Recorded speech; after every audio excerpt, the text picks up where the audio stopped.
때로는 정말 100마디 말보다 한 번 가만히 있는 게 더 힘이 있을 때가 있잖아요. 안녕하세요, 청취자 여러분. 오늘은 바로 이 침묵의 힘에 대해서 좀 깊이 들어가 볼까 합니다. 오늘 저희가 다룰 자료는 로버트 그린의 유명한 책이죠. 48가지 권력의 법칙 중 네 번째 법칙, 항상 필요한 것보다 적게 말하라입니다. 제목부터 좀 강렬하죠. 네, 맞아요. 이게 단순히 말을 아껴라 이런 차원을 넘어서는 이야기더라고요.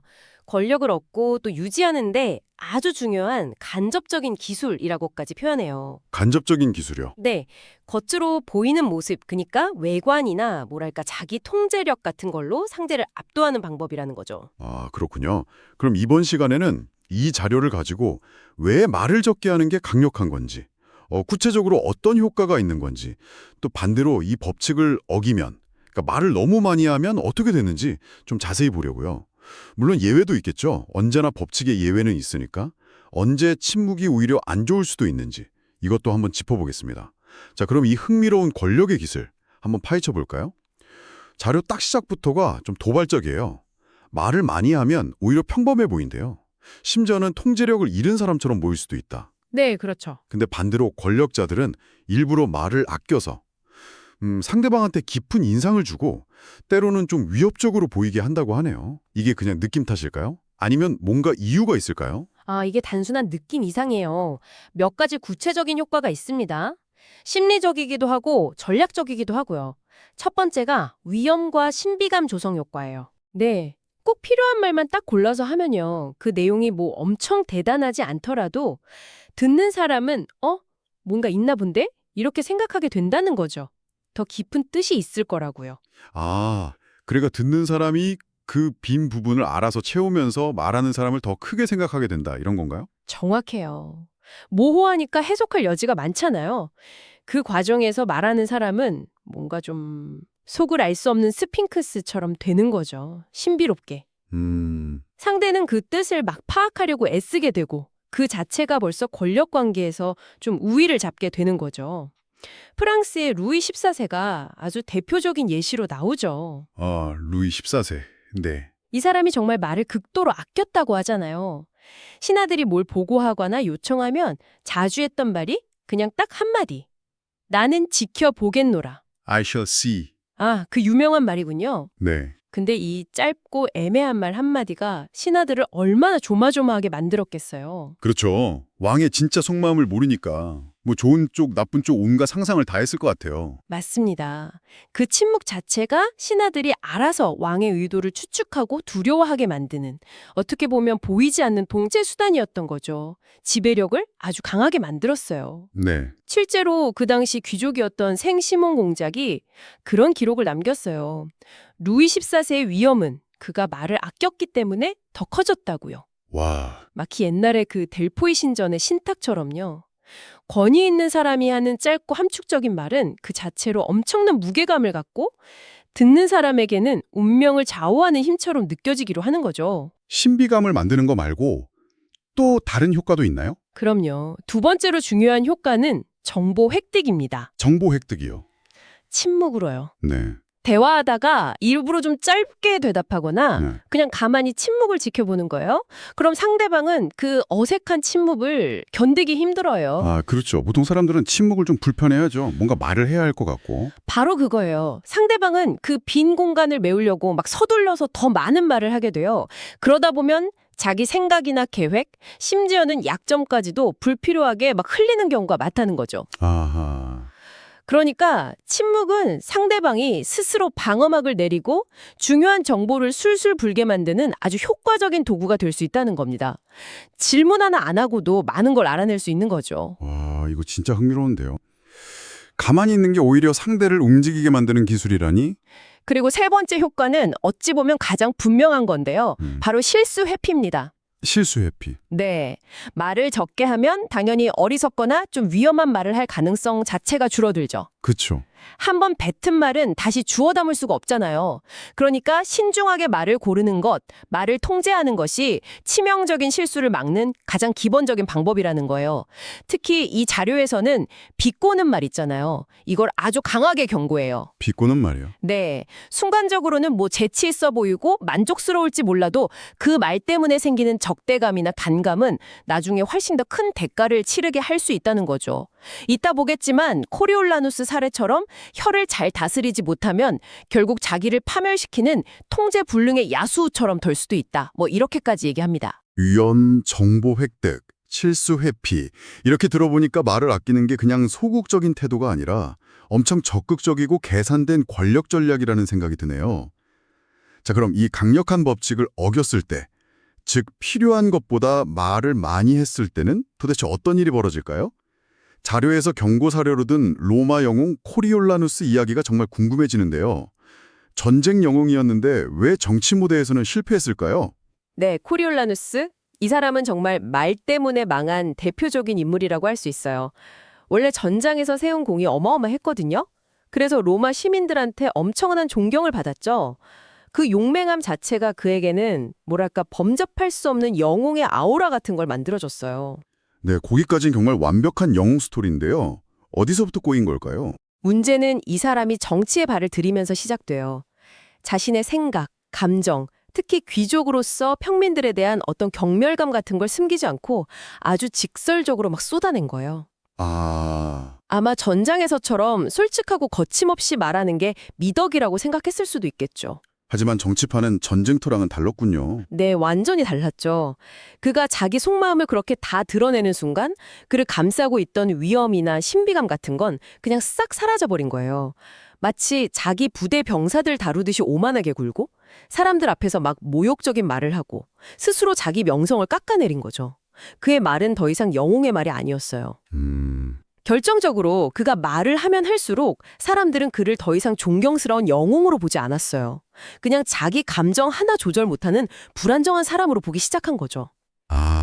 자신의 혀를 제어하지 못하는 사람은 결국 자기 자신도 나라도 제대로 다스릴 수 없을 거다 이렇게 판단해버린 거예요. 그의 그 끝없는 말들이 그의 용맹함을 다 깎아먹고 결국 로마에서 추방당하는 결정적인 원인이 된 거죠. 와, 말을 통제 못하는 게 자기 통제력 부족으로 보이고 그게 결국 리더십 부재로까지 해석됐다. 정말 안타까운 결말이네요. 만약에 코리올라누스가 침묵을 지켰다면 결과가 달랐을까요? 자료에도 그런 얘기 좀 있나요? 네, 자료는 그 점을 분명히 짚고 넘어갑니다. 만약 코리올라누스가 자기 감정을 좀 누르고 말을 아꼈다면 그 영웅적인 이미지는 계속 유지됐을 거고 정치적인 목표를 이뤘을 가능성도 충분히 있었다고 봐요.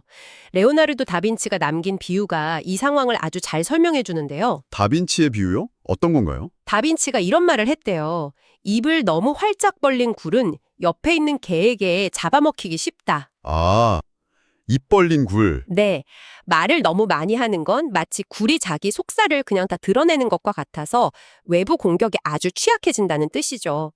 코리올라누스는 결국 자기의 그 많은 말로 스스로를 위험에 빠뜨린 딱 그 입 벌린 굴 같았던 거죠. 와, 정말 딱 맞는 비유네요. 코리올라누스 얘기를 들으니까 침묵이 가진 어떤 방어적인 측면까지도 확 와닿는 것 같습니다. 그럼 이 적게 말하기 법칙을 좀 더 넓게 보면 어떨까요? 48가지 권력의 법칙 전체 맥락 안에서는 이게 어떤 의미를 가질까요? 자료에서는 감정 통제랑 기만이라는 좀 더 큰 주제랑 연결된다고 하던데요. 이 부분이 저는 특히 흥미로웠어요. 맞아요. 이 법칙이 그냥 말 조심해라 이걸 넘어서 권력의 본질이나 작동 방식에 대한 좀 더 깊은 얘기를 하고 있는 거죠. 첫 번째 연결고리가 말씀하신 감정 통제예요. 권력을 효과적으로 쓰고 유지하려면 자기 감정을 잘 다스리는 능력이 정말 필수적이거든요. 코리올라누스는 분노나 경멸 같은 감정을 말로 필터 없이 그냥 표출해서 스스로 무너진 거잖아요. 감정을 드러내는 게 곧 약점을 보이는 거다. 이런 의미로 볼 수도 있겠네요. 네, 그런 측면이 아주 강하죠. 말을 아끼는 행동 자체가 순간적인 감정에 확 휘둘려서 바로 반응하는 걸 물리적으로 좀 막아주는 효과가 있어요. 그러면서 침착함, 냉정함을 유지하고 상황을 좀 객관적으로 볼 시간을 버는 거죠. 옛날 중국의 법과 사상가 한비자도 비슷한 조언을 했어요. 군주가 침묵할수록 신하들은 군주의 진짜 속마음을 알려고 더 애쓰게 되고 그 과정에서 오히려 자기들 생각이나 계획을 먼저 드러내게 된다는 거죠. 오, 즉, 침묵이 상대를 읽고 통제하는 도구가 된다는 거예요. 감정 통제뿐 아니라 기만과도 연결된다는 점이 또 흥미로운데요. 기만이라는 단어가 주는 느낌이 좀 그렇긴 하지만요. 네, 맞아요. 로버트 그린 주장이 좀 논란이 되기도 하죠. 하지만 그는 권력의 세계에서는 겉모습 관리가 아주 중요하고 때로는 기만이나 속임수 같은 것도 비난받을 일이 아니라 생존과 성공을 위한 강력한 무기가 될 수 있다고 주장해요. 현실 세계를 보면 뭐 아주 틀린 말이라고 하기도 어렵긴 하겠네요. 그렇죠. 그런 관점에서 보면 말을 아끼고 좀 모호하게 표현하는 건 자기의 진짜 의도나 약점을 감추는 아주 효과적인 기만 전술이 되는 거죠. 상대방은 내 패를 읽을 수가 없으니까 제대로 대응하기가 어려워지는 거예요. 마치 안개를 뿌리는 것 같은 효과군요. 네. 또 자료에서는 이 법칙이 중세 유럽 궁정에서 살아남기 위한 처세술, 그 완벽한 조신, 쿠어티어의 핵심 원칙 중 하나였다고도 해요. 완벽한 조신요? 네, 르네상스 시대 문학 같은 데 묘사된 이상적인 궁정 신화를 말하는데요. 이 사람들은 아주 불안정한 궁정 정치 안에서 살아남아야 했잖아요. 그래서 감정을 철저히 숨기고 아주 신중하게 행동하고 말 한마디도 계산해서 해야 했어요. 속내를 드러내지 않는 게 생존 법칙이었던 거죠. 감정 통제, 기만, 그리고 생존 전략. 야, 적게 말하기가 이렇게 여러 겹의 의미를 가질 수 있군요. 놀랍네요. 근데 어떤 법칙이든 예외는 있잖아요. 항상 침묵하는 게 답은 아닐 텐데요. 자료에서도 때로는 말이 침묵보다 더 유리할 때가 있다고 하던데요. 어떤 경우일까요? 네, 맞습니다. 이 법칙에도 역전, 그러니까 예외 상황이 있어요. 무조건 입 다물고 있는 게 능사가 아닐 때가 있다는 거죠. 자료에서 몇 가지 경우를 들어요. 첫 번째는 의심을 피해야 할 때예요. 의심을 피할 때. 네, 특히 나보다 윗사람을 대할 때 너무 침묵하거나 애매하게 굴면 오히려 얘 뭐 숨기는 거 했나? 나한테 불만 있나? 이런 불필요한 의심이나 불안감을 살 수 있다는 거죠. 이럴 때는 차라리 상황을 명확하게 설명하고 적극적으로 소통하는 게 오해를 없애고 신뢰를 지키는 데 더 도움이 될 수 있어요. 침묵이 오히려 부정적인 메시지로 읽힐 수 있는 상황이군요. 네. 두 번째 예외는 어릿광대 역할을 일부러 할 때예요. 어릿광대요? 네, 때로는 일부러 말을 좀 많이 하고 약간 어수룩하게 구는 게 현명한 처신일 수도 있어요. 옛날 궁정의 광대들처럼요. 겉으로는 좀 속없어 보이고 위협적이지 않게 보여서 상대방 경계심을 푸는 거죠. 하지만 속으로는 상황을 날카롭게 보고 있거나 다른 꿍꿍이가 있을 수도 있는 거고요. 아, 바보인 척하면서 방심을 유도하는 전략? 네, 그렇죠. 일종의 위장술 같은 거죠. 마지막으로 말이 연막작전의 도구로 쓰일 때입니다. 연막작전. 네, 침묵의 의도를 감추는 거라면 반대로 일부러 말을 막 쏟아내서 상대방 주의를 분산시키거나 혼란스럽게 만들 수도 있다는 거예요. 아주 현란한 말솜씨로 상대를 혹하게 해서 판단력을 흐리게 만들 수도 있고 아니면 일부러 막 장황하고 두서없이 말해서 내가 실제보다 좀 덜 위협적이거나 덜 똑똑한 것처럼 보이게 해서 상대를 속이는 거죠. 와, 이 경우에는 말이 침묵이랑 정반대 기능을 하면서 아주 적극적인 기만의 도구가 되는 거죠. 흥미롭네요. 결국 침묵이냐 말이냐는 그 자체로 좋고 나쁨이 있다기보다는 상황과 목적에 따라서 잘 골라 써야 하는 전략적인 도구다. 이런 거군요. 자, 오늘 저희는 로버트 그린의 법칙을 통해서 침묵이 가진 그 놀라운 힘, 그리고 계산된 말의 전략에 대해서 깊이 이야기 나눠봤습니다.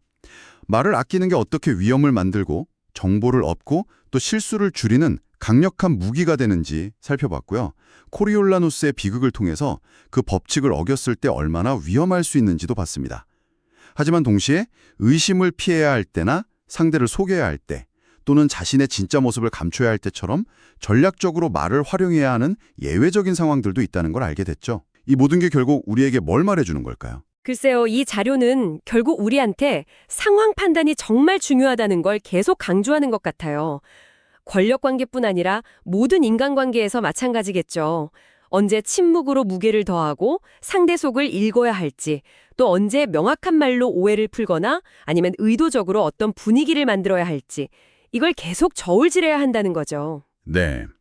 강력한 이미지를 위해 침묵을 쓸 것인가, 아니면 어떤 특정 목적을 위해서 계산된 말을 쓸 것인가, 이 줄다리기 자체가 바로 권력의 기술이고 어쩌면 살아가는 지혜일 수도 있겠다 싶어요.